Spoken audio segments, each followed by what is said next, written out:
No drugs in Surat city અન્વયે Surat police અને Surat crime branch, SOG અને અલગ અલગ બ્રાન્ચો અને પોલીસ સ્ટેશનો દ્વારા ડ્રગ વિરુદ્ધ સતત મુહિમ ચાલુ રાખી અને એના વિરુદ્ધ ડ્રગ માફિયાઓ વિરુદ્ધ સતત કાર્યવાહી કરવામાં આવે છે. આ જ એક કામગીરીના ભાગરૂપે સુરત ક્રાઇમ બ્રાન્ચને એક ઇન્ફોર્મેશન મળી હતી. 17/11/2025ના રોજ એક બેંકોકથી સુરત એર ઇન્ડિયા એક્સપ્રેસની ફ્લાઇટમાં એક જાફર ખાન મોબાઈલ વાળા નામનો માણસ ફ્લાઇટમાં આવે છે અને એની પાસે હાઇબ્રિડ ગાંજો છે. આ બાતમી આધારે સુરત ક્રાઇમ બ્રાન્ચની ટીમના પોલીસ ઇન્સ્પેક્ટર SN પરમાર અને એની ટીમ દ્વારા એરપોર્ટમાં એમને પકડવામાં આવ્યા હતા અને એમની સર્ચ દરમિયાન 4 કિલો જેટલો હાઇબ્રિડ ગાંજો મળી આવ્યો હતો. આ રેડ દરમિયાન સુરત ક્રાઇમ બ્રાન્ચ ઉપરાંત Dumas police, air intelligence unit અને CISFને પણ સાથે રાખવામાં આવ્યા હતા. એમની પાસેથી અંદાજે 1,41,00,000 જેટલો મુદ્દામાલ કબજે લેવામાં આવ્યો હતો. આ મુદ્દામાલ એને કોઈને આપવાનો હતો. એને એરપોર્ટથી બહાર નીકળ્યા પછી કોને આપવાનો છે એ બાબતે એમને જાણ કરવામાં ફોન ઉપર આવવાની હતી. ક્રાઇમ બ્રાન્ચની ટીમે એને પકડી અને એને અરેસ્ટ કરી એના 3 દિવસના રિમાન્ડ લેવામાં આવ્યા હતા. એમની ઘણી બધી પૂછપરછ કરવામાં આવી હતી. દરમિયાનમાં ફરીથી ક્રાઇમ બ્રાન્ચને એક ઇન્ફોર્મેશન મળી કે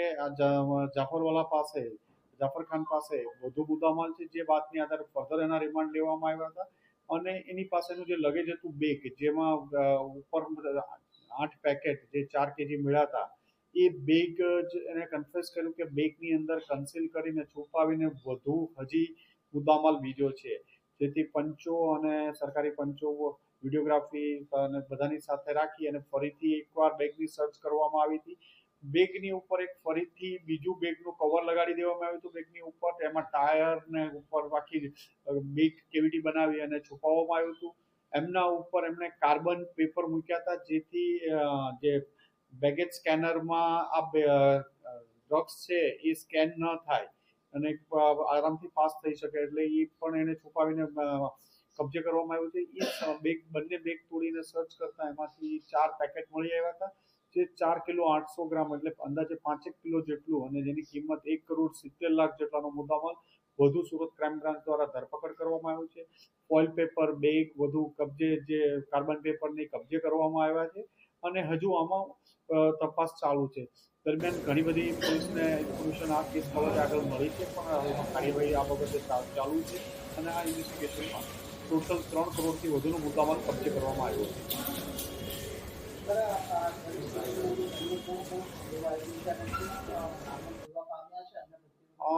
ઇન્વેસ્ટિગેશન દરમિયાન ત્યાંથી મોકલવાવાળા અને આગળની લાઈન પોલીસને મળી છે, પણ હાલ પૂરતું ઇન્વેસ્ટિગેશન ચાલુ હોય એટલે હાલમાં આ બાબતે આપણે કહી નહીં શકાય. તામિલનાડુ, ચેન્નઈ અને અલગ અલગ રાજ્યો, મહારાષ્ટ્ર સાથે આ કેસના તાર જોડાયેલા છે.